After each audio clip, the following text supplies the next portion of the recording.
Hey, thank you so much for the invitation to be here. So as an anthropologist, I'm presenting here together with the co-author of this paper, recent MLK fellow and Tufts professor, Valencia Joyner Koomson in electrical and computer science. And we're glad for this chance to be in conversation with you all. So you may have heard in recent headlines, and Swati just highlighted this example that's become sort of iconic, medical devices that don't work nearly as well for people of color due to unequal design process. So obviously this is very worrying. There was a recent FDA hearing last year that resulted in new safety advisories. Now the device ISO is being rewritten. But what you might not know is that these recent headlines actually were catalyzed with a collaborative effort to re-examine these devices here at SERC.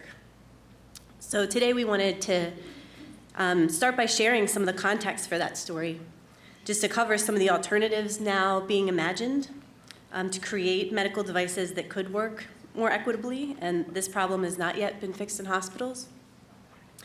And finally, Professor Koomson and I wanted to bring our respective backgrounds together across computer science and social science to offer some questions we'd love to see more people attending to, and as we heard in the last presentation, this is already happening in a really exciting way. So my own involvement with this issue began when my family got COVID early in the pandemic. I bought this pulse oximeter, many in medicine call it a pulse ox, and just at our local pharmacy in the spring of 2020. At the time, numbers from these devices were being called a biomarker for COVID. Many hospitals were issuing written guidelines to come in at precise numbers, such as 92 or 91. So I was spending many late nights staring at this thing, kind of flickering on my husband's finger, go to the ER, no stay home, and started wondering, not only as a concerned family member, but also as a professor who studies the societal side of medical device design here at MIT, what is this thing? How is it actually working?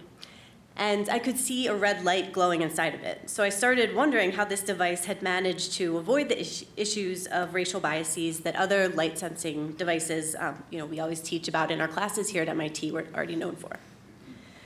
So much of this was happening in at the end of May 2020 that was also a larger reminder of the unequal stakes of these questions. So I started by just Googling it, and the studies about racial biases in this device popped up immediately. There were articles out of UCSF from 2005 and 2007, and the authors had explained that in their lab they realized they were testing a color sensing device on a mostly white population, and noted reports of errors historically. And they showed that hospitals, the devices in hospitals didn't meet FDA safety thresholds for people of color at that time. So reading this, I was thinking as a medical anthropologist, we build social assumptions and theories into our material world all the time. Who's an imagined user versus an actual user? There's a huge STS literature on this. And in particular, attributions of troubled breathing have a very long history of racial inequity. And I also work on how seemingly tiny device errors matter and can have very high costs of people in my earlier work on equitable design for diabetes. And of course, errors like this mean so much more than they otherwise might because of everything we know about how implicit biases and inadvertent medical racism often works in hospitals.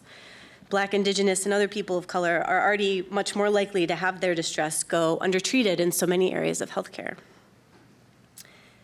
So looking at all this in June of 2020, was the point when SERC created a chance for me to bring these questions to engineers.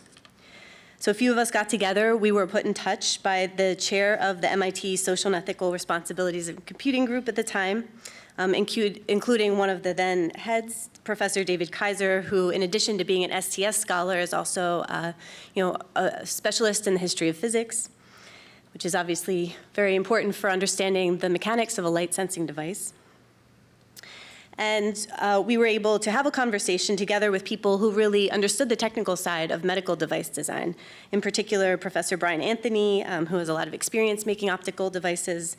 And we looked at the data together. I shared what was then a draft of what later became an article. And they confirmed, yes, this has historically been a real equity issue, and it's solvable, but it hasn't been solved.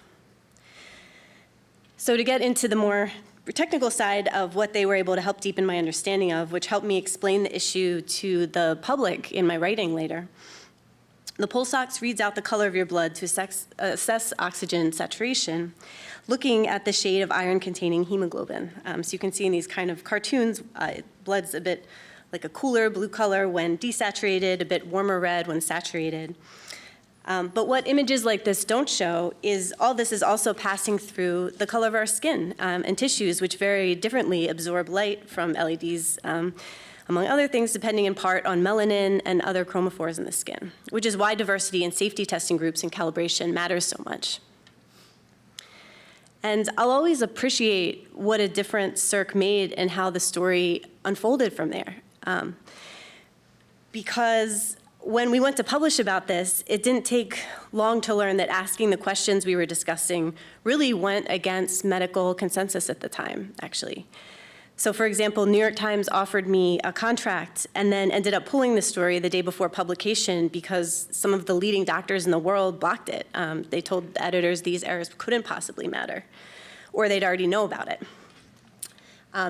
And the problem was actually in medical textbooks at the time, but Dr. Gatekeeper said sort of, we never teach that part of the textbook.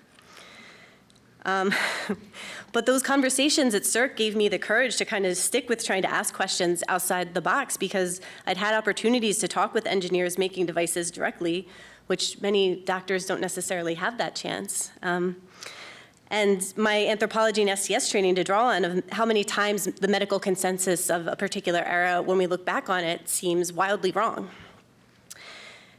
And it was a little scary to kind of go out on that limit first and kind of thinking, this issue really should just be raised for public debate and examination. And whether our SERC group is right or wrong on this one, the evidence is there in every hospital in the world. You know, the stakes for people are so high.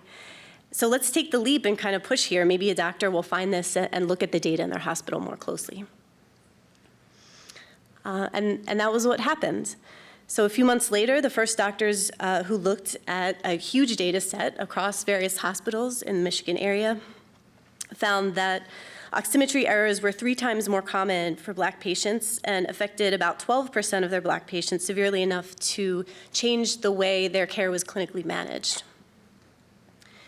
And they reached out to let us know that when they were first seeing errors like this, so you can see here, this is one of their team's images of a pulse ox reading at 97 with an ABG, the blood tests, of only 83.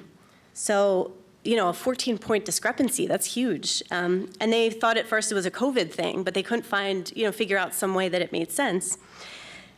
Then they found our essay and wrote to thank us for the work at SERC, kind of putting anthropology and engineering in dialogue because it helped them learn about studies in their own fields of specialty they'd never learned in medical school and sort of ask new questions of the data.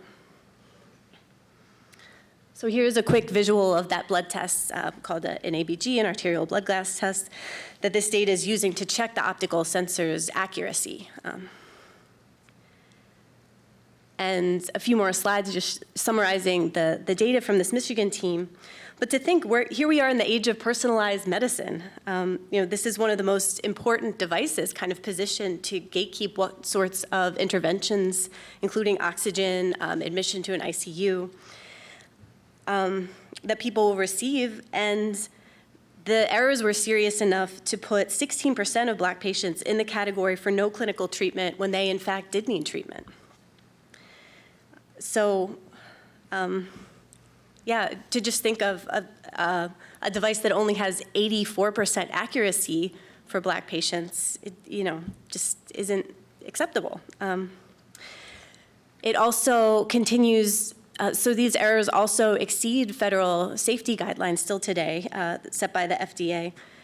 They're measured in something called arms, but so 3 arms is the most that these devices are sort of, that's the federal threshold, and it's not meant for people of color. So this started a big research movement among physicians in the past few years, using hospital data to try to protect their patients and understand the ways technologies might be working unequally in the clinics where they're using these tools. So later retrospective clinical studies found these sensor errors were also associated with delayed oxygen treatment, increased risk of organ failure, and mortality. So the gravity of this news has spurred some important and overdue research to find new approaches to creating sensors that work equally for everyone. You'll see the co-author of this paper, Professor Koomson, pictured at the top right of this Stat News piece, where you can read more about her really exciting work on these issues. But alongside remaking the optical devices themselves, she raises important questions about critical studies of clinical algorithms. So some of the world's very best researchers on this issue, and we would certainly count Professor Ziad Obermeyer among them, given his groundbreaking work, such as the Science article noted here. But even some of the best minds working on this seem to still be treating sensor data as a direct line to patient health unmediated by structural racism. So we're hoping this presentation and conversations like the one Swati's already begun for us are a way to work on raising collective awareness that if design and calibration happen in racially biased ways due to systematic inequalities, these devices aren't outside social issues at all. They're very much reflecting them. And really anyone working in the healthcare and computing space should have questions like these on their radar. How are clinical algorithms and AI models trained on such distorted data sets incorporating them today? Have any machine models managed to avoid reproducing racial biases after being fed such disproportionately incorrect data? If so, what can we learn from how they managed to identify and address patterned design errors? And if not, what are the implications for outcomes and care ahead? What next steps are needed? And part of this stock-taking stage here is just to try to list out some areas of work that, where these questions might be relevant. So what algorithms use this data? Pulse ox readings are increasingly substituted for blood tests. And what are the implications for that? There's sort of a Russian doll effect when pulse oxes already contain many algorithms and how they produce their numbers. Then they're fed to other algorithms. So here you can see the 8 categories that different oxygen levels are sort of how patients are classified as part of the Rothman Index. That part's public-facing. Other parts of those algorithms are proprietary. And those are fed to systems like Epic, which are full of other algorithms. And so there was an earlier argument to sort of separate data and algorithms, but I think in cases like this, that becomes sort of a more complicated picture, that most data already contains algorithms embedded in some other way in a healthcare setting.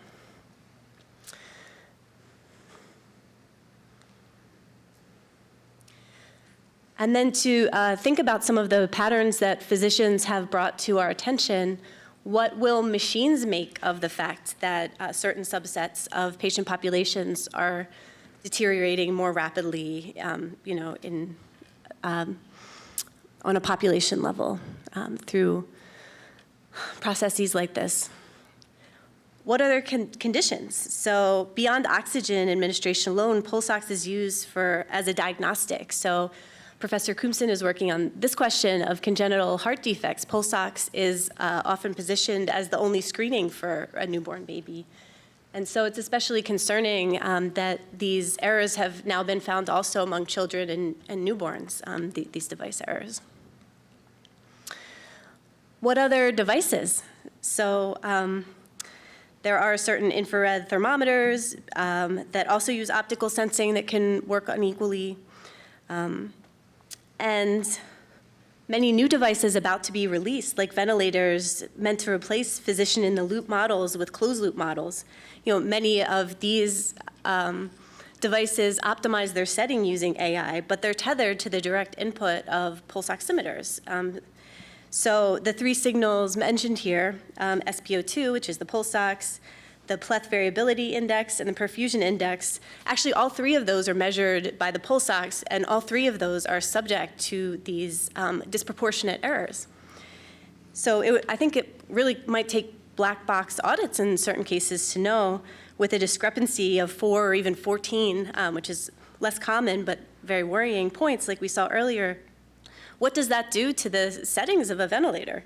What do we need to know to make sure these new models of ventilators and other similar devices using AI work just as well for people of color once they're released into clinical use? So since many coders are used to thinking of bodily measures like vital signs as raw data, it's, this is a great space for collective conversation, just trying to understand. These are actually processed signals, subject to discriminatory design too. And trying to get the word out to those who work in computing and healthcare is also a question of how do we communicate this realization of historically flawed sensor data to machine learning systems that were trained on it. So some who work on designing medical devices have recently been turning to the sort of image version of ChatGPT, Midbot, as a creativity tool. These are some from Maker Health. But if you ask for images of a pulse ox that solves for racial bias, these are the images it generates, which are sort of an ordinary pulse oximeter covered in African flags and sort of diverse marketing imagery. And I think that that's a sort of telling reflection of where this social problem currently stands and why it's so important not to leave this to sort of a policy version of autocomplete. We really need sort of socio-technical creative systems building and conversations across different disciplines to think about how to actually go beyond superficial fixes and marketing optics to design optical sensors that work equitably for everyone. And how can we trace the ripple effects of such data distortions across various sectors of computing and healthcare it might impact, to interrupt any ways these data errors might produce or amplify racial biases in clinical algorithms and devices, and to learn more effective practices of how various models differently interpreted this flawed data. So we'll wrap up here with a quote from one of our MIT colleagues who's since taken up this issue in his own work about why AI researchers need to pay attention to issues like this. Just a reminder of the stakes here. So some hospitals are now starting to publish estimates of how many thousands of patients they believe they inappropriately released or undertreated during the pandemic due to pulse oximeter errors. And if we think about that around the world, over almost half a century now, since pulse oxes came to market in the 1970s, the human costs behind these numbers are deeply upsetting. Yet numbers like these are being given more and more weight in our age of computing and healthcare. So it really matters to address this robustly, immediately, and together. And there's been kind of, due to the lack of clarity for the past over 4 decades, I would argue that that's really stifled innovation around this issue that would have been possible. So in a sense, there's a lot of lost time to make up for here. Trying not to embed these historical device errors into clinical futures. So we'll stop there for today. I'm very grateful for the research support of MIT Anthropology, SHAS, and SERC. And Professor Joyner Koomson would like to acknowledge the support from the NIH Artificial Intelligence Machine Learning Consortium to advance health equity and diversity. So thank you for listening. We'll look forward to our conversation together.